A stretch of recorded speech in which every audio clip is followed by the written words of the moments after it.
Hello, everyone, and welcome back to the Zone Blitz. I am Vince Miller, joined as always by my co-host Ashton Overholt, and we are here to preview Week 6.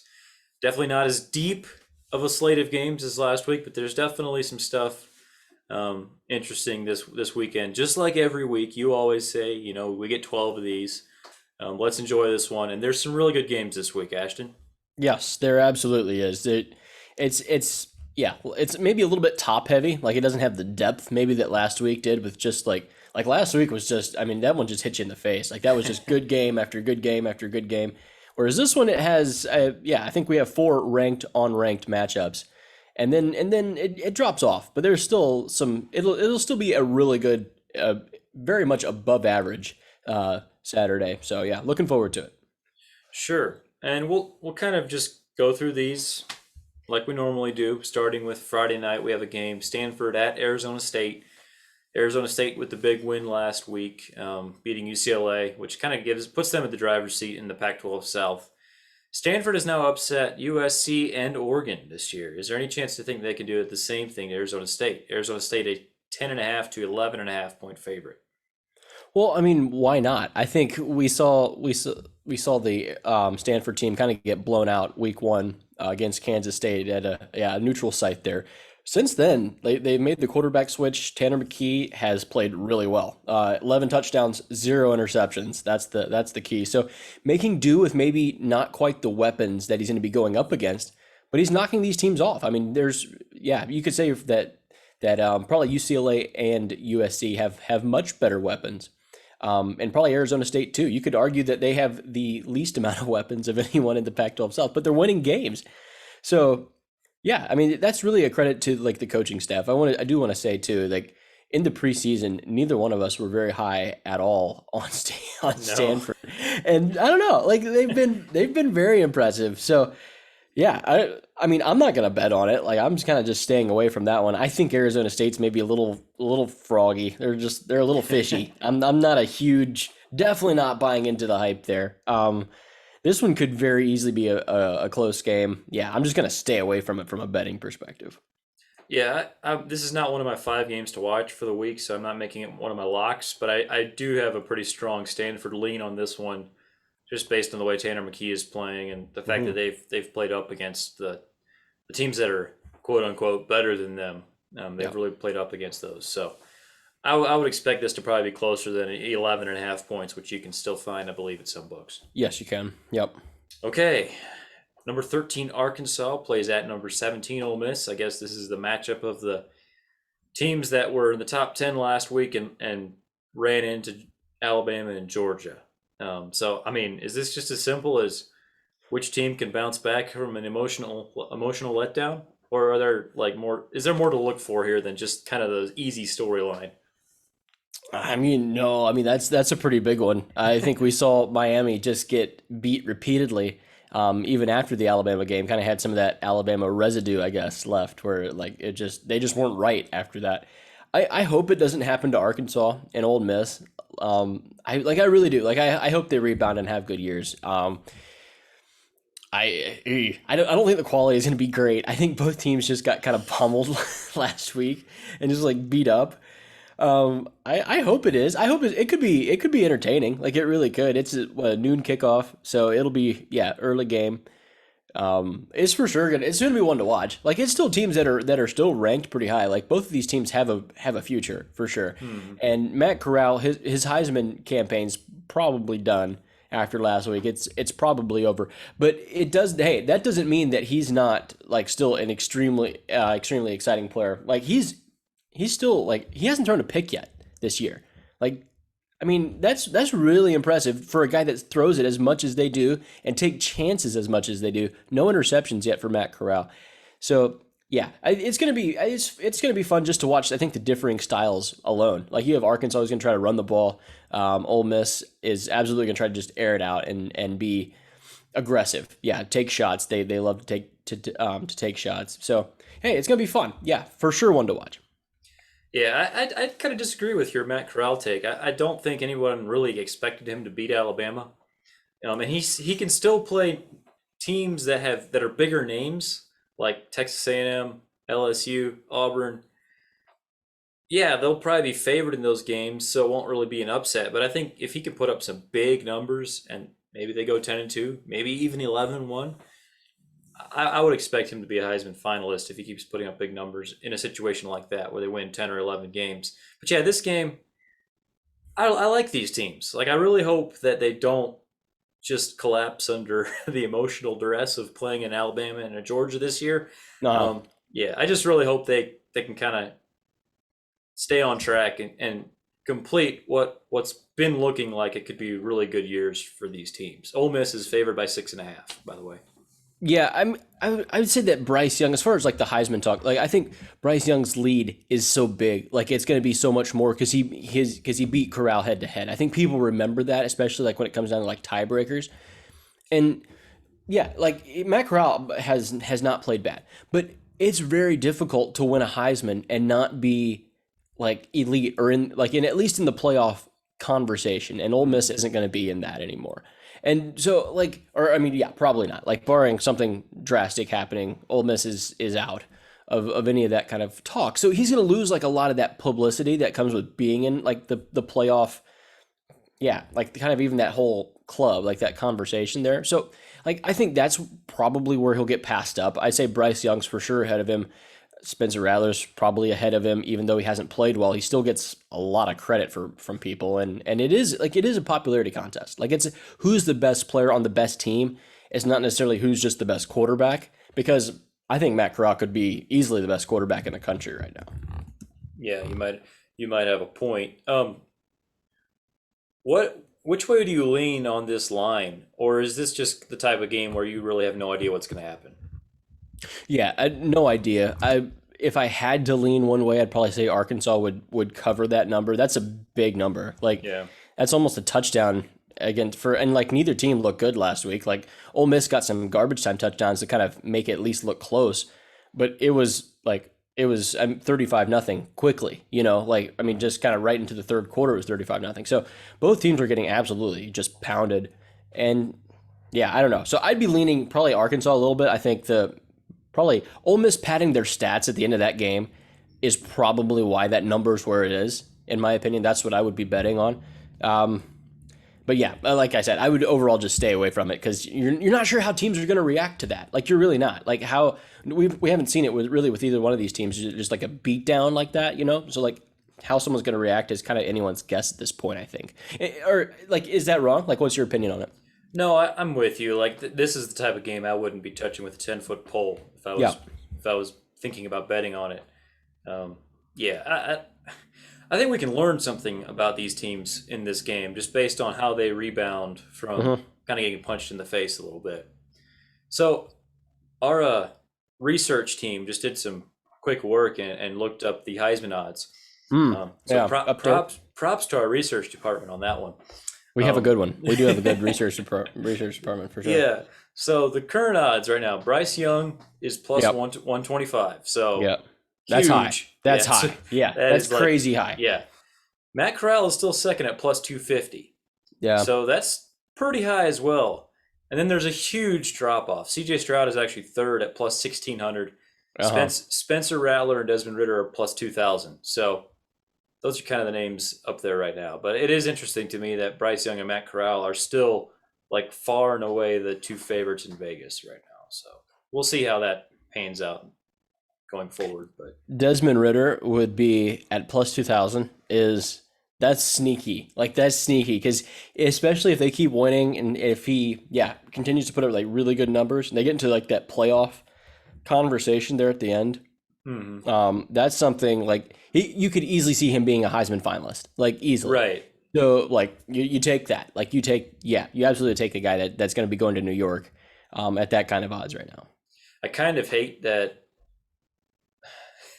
I picked CJ Stroud, and it feels like I might actually be right on that, depending how things break out from here on out. I hope not. It I really do. probably won't happen, but I was quite content to be completely wrong on that one several weeks into the season. And Who's a Heisman guy like that we aren't talking about now that will make a late put or that should be in the conversation that's not right now? Like who is really like a dark horse that just kind of like looming outside? Let me read the rest of this list that I have here. Bijan Robinson, Travion Henderson, Kenny Pickett, Kenneth Walker III, Jake Hayner, JT Daniels, Casey Thompson, Jaden Daniels, Blake Corum. I don't Hmm. love any of those names. No, not really. I mean, Oof. uh, I honestly, it almost has to be one of those top five unless something just crazy happens, which is possible. Mm-hmm. But Bryce Young, Matt Corral, CJ Stroud, Spencer Rattler, Desmond Ritter, most likely it's going to be one of those five. Yeah. It'd be really neat if Kenneth Walker could just have like a Cinderella run and like Michigan State goes and takes the Big Ten and like he's like the Heisman, like he gets all the push, from the Midwest and gets all the Midwest votes. Like that'd be really cool. Like I would be a fan of that. I'm a big guy. Like I'm a big Michigan State fan this year, since I started watching him play. But yeah, Sure. that'd be neat. Like he'd be a guy that I'm rooting for. I think. Maybe Sean Clifford has a chance if they beat No, Iowa and Ohio no, State. No, okay. no, nope. He's out. He All already right. lost. Okay. Let's keep moving here. The next team we want to talk about is the Red River rivalry. It got me. That got me last time. Ah. Yeah.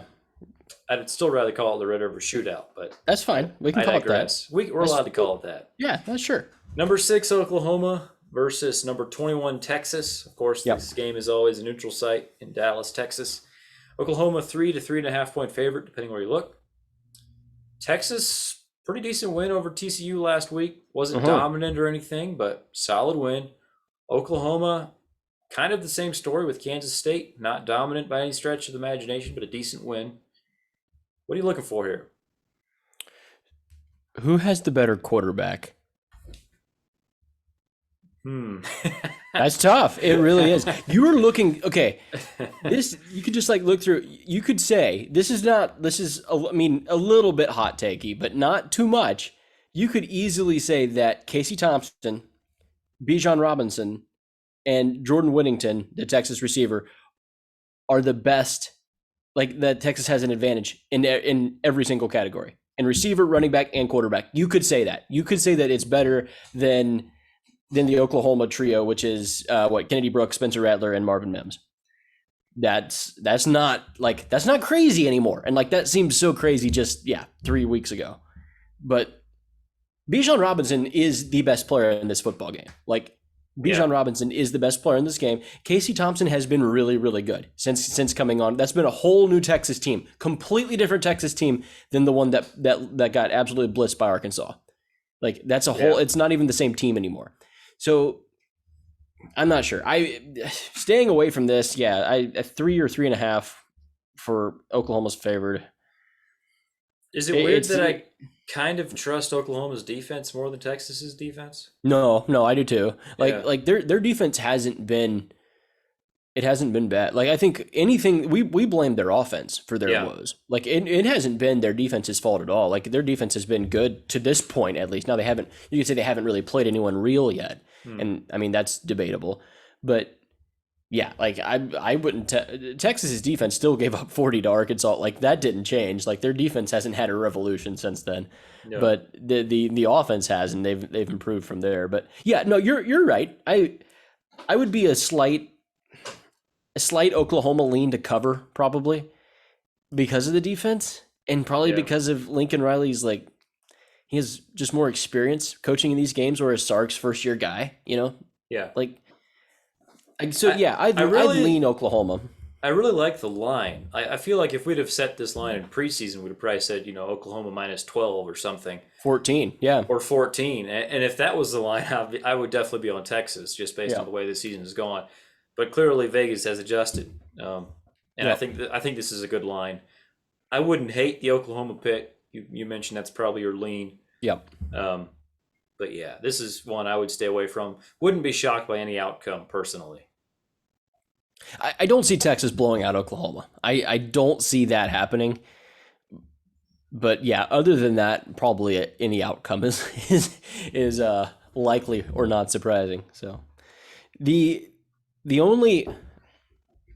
I'm not sure. It's a neutral site game. Like like weird things happen in this. And I will say, like college football is just so much better when this rivalry is good. Like when these Yeah. two teams are good. Like I grew up watching like these teams go at it, and it was like a noon kickoff or whatever, and it was like just kind of early, and it was just like those are like I was just couldn't believe how much points these guys scored. That was back when the SEC would it was 13-10 type games in the SEC, and like I just couldn't believe that these guys are putting up 40.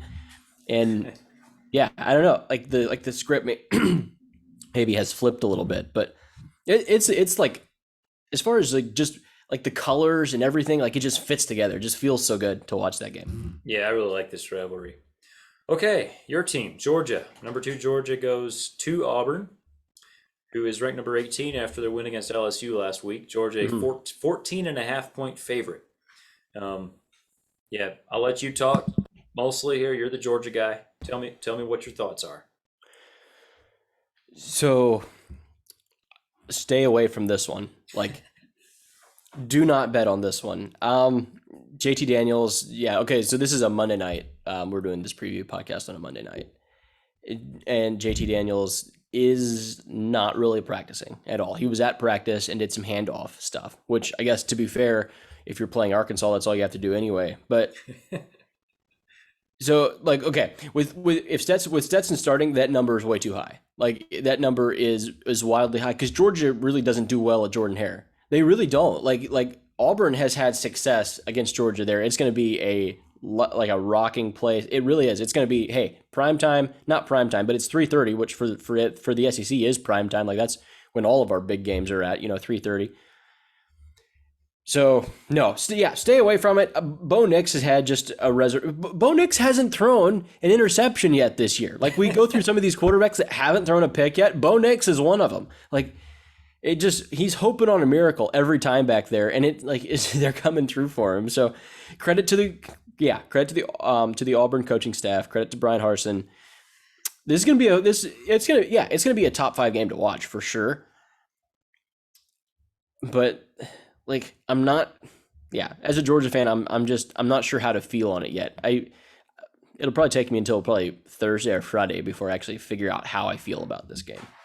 So I'm not the Georgia fan, so I'm just going to go ahead and take Georgia as one of my locks of the week. Wow. 14.5-point favorite. And most of that is just Georgia's defense, man. They're so good. I know. And I know Bo Nix has not thrown an interception this year, whatever. Is anybody going to be surprised if he throws 4? Yeah. 4 or a pick 6 or whatever? Yeah. Like, I don't know. Sure. And I do think even if it is Stetson Bennett, like I think Georgia can put up upper 20s on Auburn, just because of their talent. I just think they're really good. They put up a decent amount of points. It was like 37 on a good Arkansas team. Yeah. And Auburn might be slightly more talented than Arkansas, but I don't necessarily think they're a better team than Arkansas. So I'm not predicting a 37-0 shutout or anything, but I do think that Georgia can win this game comfortably by 3 scores. If I had to lean one way, that's probably the way I would lean with it. I don't know. I'm emotionally tied to this Georgia team right now. Like I'm all in my feels with them. So I'm just staying away, not putting any money on it at all. Hey, the locks are working for us. Like we're hitting at a pretty high clip right now. So just staying out of the emotionally attached games.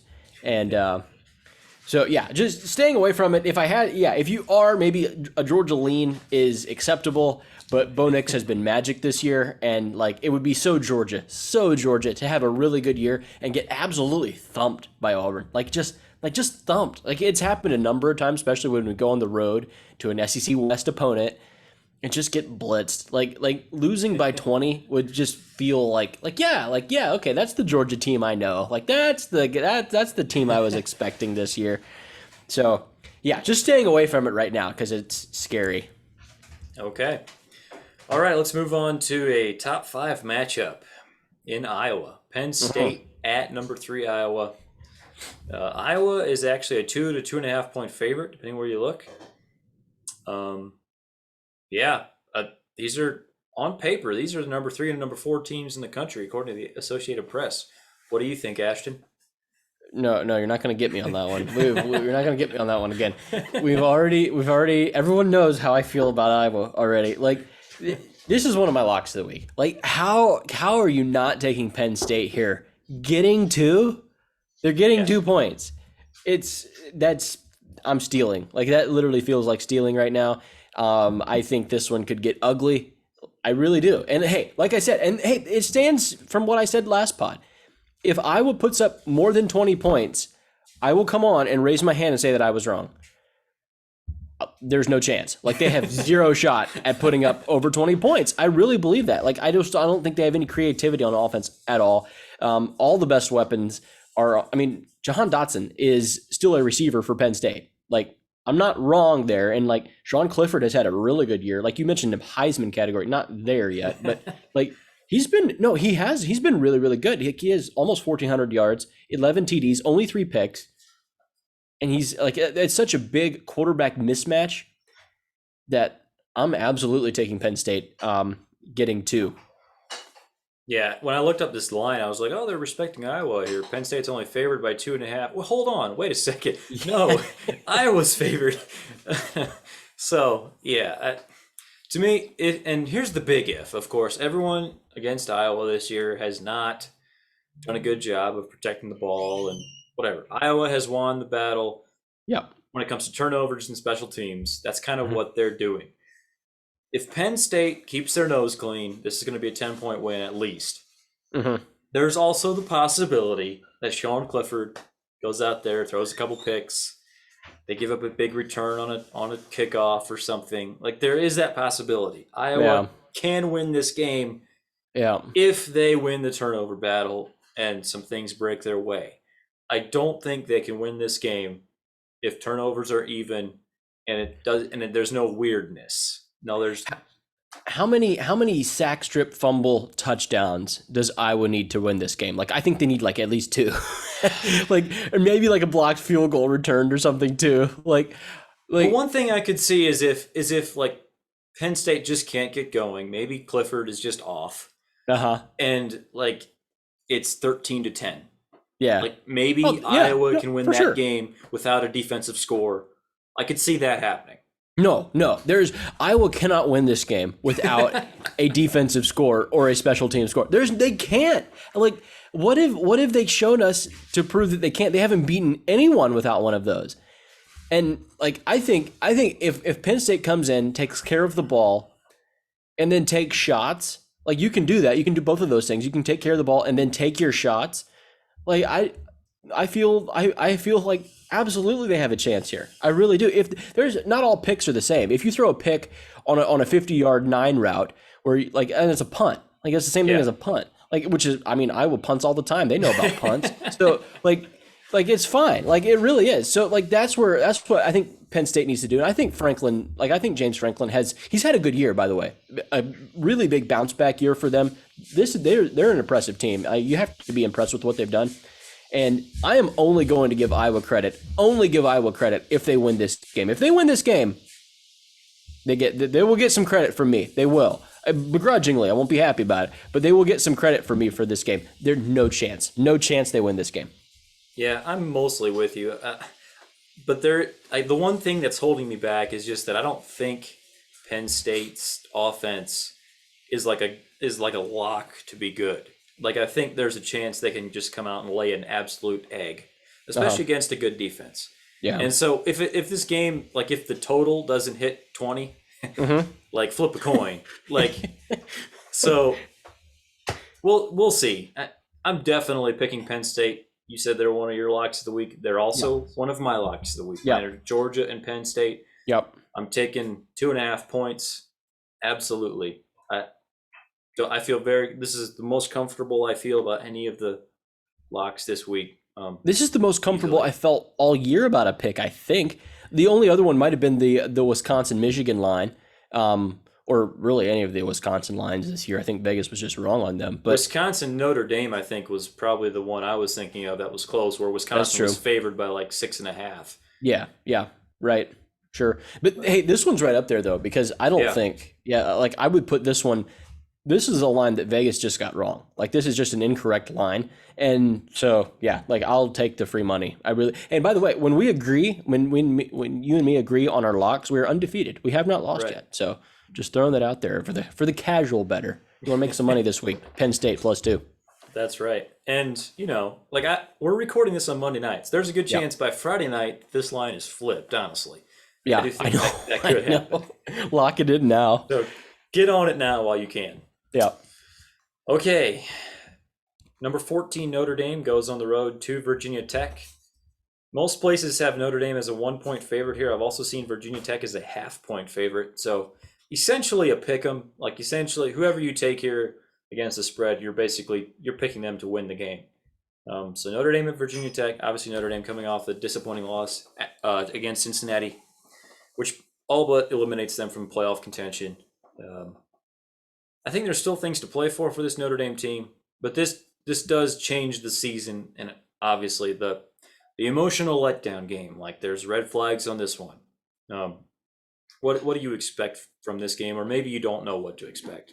Well, no, I don't really know, and I think the reason why, like, I don't know what Notre Dame's quarterback situation is. Like, what are they going to do this week? Like, have you heard stuff? Like, so they've had already one practice, I'm sure today, but like with like between your you have really three choices there.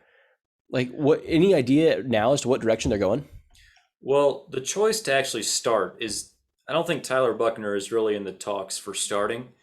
Because right now he's a true freshman. He's more of the change of pace guy. Like I would expect him to play the rest of the year in limited action. This really comes down to Jack Cohn and Drew Pine. Brian Kelly said today, I believe, that it's been decided. Like they know which way they're going, but they're not announcing it. Like, and I think he said that you guys will probably figure it out before the game starts. But Man, at least he's honest. Oh man, I wish Kirby would do that. Kirby could learn a lesson from that. My goodness. I suspect it'll be Drew Pine though. Really? And okay. Yeah. it just makes too much sense. They just were a lot better with him. Their team yards per play was significantly higher with Drew Pine. They got shut out in the first half with Jack Cohn playing. So if you really believe that Jack Cohn gives you the better chance to win, I guess you would go with him. Yeah. I just don't know that you can come to that conclusion at this point. And it's not necessarily that Jack Cohn has been terrible. It's just that he is very immobile. Yeah. And their offensive line is crap. It's terrible. It's So awful. Yeah. it just makes too much sense to play the younger guy who also happens to be quite a bit more mobile. Sure. I do think it'll probably be Drew Pine. And I do think that probably increases their chances of winning, in my opinion. Yeah, it would be a Notre Dame lean for me, like on the line. I think so. You're favored by one. I would still lean Notre Dame to cover that. It's not one of my locks or anything, but it would be a lean for sure. Yeah, I considered making this one of my locks, but I've made Notre Dame one of my locks the last 2 weeks, and I'm kind of tired of being on that emotional roller coaster. So, It's already bad enough, right? Yeah. Yeah, so we're just going to stay off on that until we see how they respond. Okay. Since they've now had a loss and have faced some adversity. Mhm. Okay, LSU at number 16, Kentucky. Kentucky coming off the big win against Florida. And LSU losing to Auburn. You mentioned in our last pod, just yesterday, I guess, that LSU has a really tough stretch coming up here. Oh, yeah. Kentucky is a 3 to 3.5 point favorite. Man, is this where the carnage just begins for LSU? So I've waffled on this, and I probably would waffle if I was betting on this, I would like waffle on it like all the way up to kickoff. It's either going to be like you're going to get LSU's best shot, and then Kentucky coming off that emotional high is just going to come out flat. You know what I mean? Like because Florida was their Super Bowl, like that absolutely was Kentucky's Super Bowl, and what do you do after that? You know, and to have so LSU has a massive advantage at quarterback. Like Max Johnson has. Like, no one really talks about him. He's had a good year with no offensive line play at all. Like, he's been excellent. He has almost 1,500 yards, 16 touchdowns, 4 picks. That's good, considering what he has to work with there on the offensive line. He has good weapons, but his offensive line is absolutely terrible. And so I think it's going to come down to, can LSU stop the run of any kind? Can LSU just stop the run at all? Tank Bigsby, for Auburn last week, they kind of held him in check. Like he didn't just go off, but he was hurt. they're going to get tested this week, and that's what it's going to come down to. Can LSU stop Chris Rodriguez from just running all over them? And because he's averaging like almost 6 yards a carry, Chris Rodriguez is, and like he's good. Like Kentucky has some push up front, they really do. So that's what the game's going to come down to for me. Kentucky being favored by 3 is terrifying. Like I trust Kentucky as like a dog. I do. Like I trust them as like as an underdog. Do not trust him as a favorite at all, because that's a whole different thing. So yeah, stay away from this. If you want to put money on, I mean, God bless you, but like that has to be terrifying, because I have no idea where that's going at all. Right. Yeah. And you said your question for the game is if LSU can stop the run. Absolutely, that's part of it. The other side of the ball, I'm looking to see if LSU can score points, because if this game does get a little bit pointsy, like I think I do like LSU in that scenario. Like if this game gets to 30, if the winner scores 30, I think that'll probably be LSU. But yeah, this is unique. Like Kentucky is favored over LSU, and it kind of makes sense. And I'm not sure I want to even touch it with a 10-foot pole. So. No, you do not. All right, number 9, Michigan at Nebraska. Nebraska absolutely pasting Northwestern last week, and Michigan is playing pretty well. Michigan is a 3 to 3.5 point favorite, and I feel like I have no idea. I feel like they probably will win this game convincingly. Yeah. But I also feel like Nebraska's been playing pretty well, and clearly this line is a reflection of respect for what they have been doing. So first off, the Nebraska part. Let's get to them first. Like Adrian Martinez has had a really good year. He's their leading passer and their leading rusher. So like he's been excellent. They lost week 0 to Illinois, and it was like I actually thought like Scott Frost is going to lose his job. Like you can't lose to Illinois.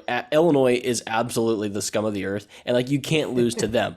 And they did. And so like it was like this is just going to go downhill for them, and that's huge. They're 3-3 now with they have like a lot of games ahead of them where if they sneak a couple of those out, that's a successful year. Like if they can get to 7 wins and get bowl eligible from where they were and from where they started, you're showing a lot of progression. Now, I don't think they're going to beat Michigan. Like, I really don't. Like, this is actually going to be one of my locks. So I'm going to lock in Michigan -3, because I simply don't. I just don't think Vegas values Michigan like appropriately at all. Like somehow they had like no. I just don't understand some of these lines in the Big Ten. Like I don't get them all the time.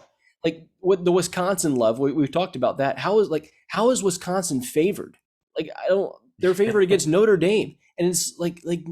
Then they're like favored again the next week, and they just like continue to like just kind of get rolled. And so I don't understand. I don't think Vegas values Michigan appropriately. I think Michigan has a chance to have a really special year. I liked them in the preseason. I like them even more now. It's all coming really kind of the whole balance thing on offense is really working for them. They're throwing the ball. It starts with a running attack, but then they're throwing the ball quite well. So yes, this feels to me like a 10, maybe a 14-point Michigan win. I think they cover comfortably. Yeah, I think you're probably right. So is 2021 Michigan 2020 Notre Dame? Their ceiling is that high, I think. Like I think they have a ceiling that's legitimately borderline playoff. Like if they beat Penn State, they beat Ohio State. I mean, I could see it. I really could see it happen, because I think Michigan's one of those places that just has talent. Like they have talented players there. And if the coaches ever figure it out how to like just get the team to gel together and get their play calling right, and get creative, like they have, that's their high ceiling. Like that's the best they can do. More than likely, they're probably 10-2. Like, but that's a successful year. If they're 10-2 and they lose to Penn State and Ohio State, that is a good year for Michigan. That really is. That's a building year. You got better that year. So for me, they feel more like 10-2. Like I think Notre Dame really was like they didn't lose until the ACC championship against Clemson. Is that right? Last year? Yeah. So like no, Michigan's not there. They're not at that level, but they're just below it. I think. And like they have a chance to possibly, if everything goes right, maybe get to that level. I don't think they will. I also don't think they are 2020 Notre Dame.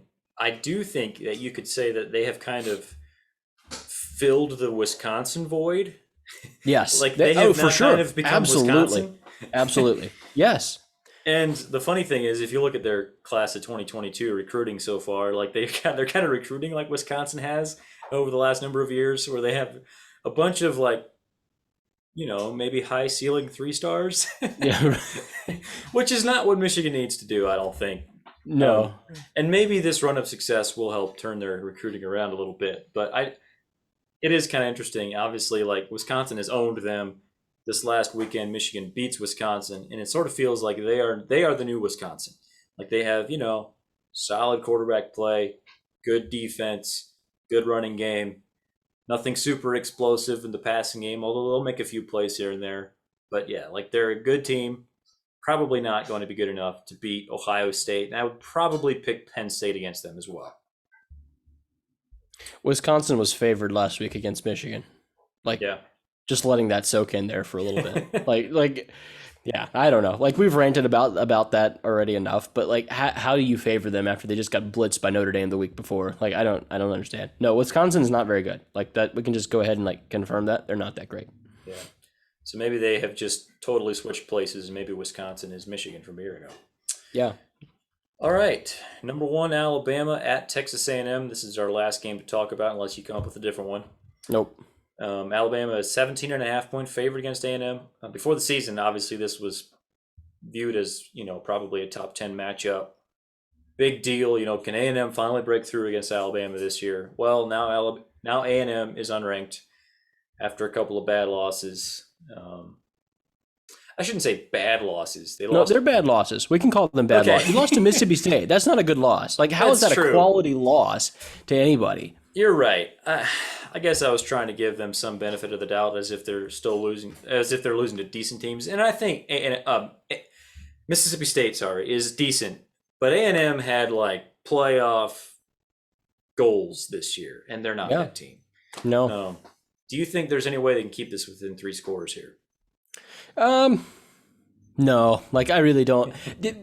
No, I don't. Like what have they shown me to make me believe that they could? Bryce Young is going to come into this as the runaway Heisman favorite currently. Like he's the front runner. He's the guy. 17 touchdowns and 2 picks.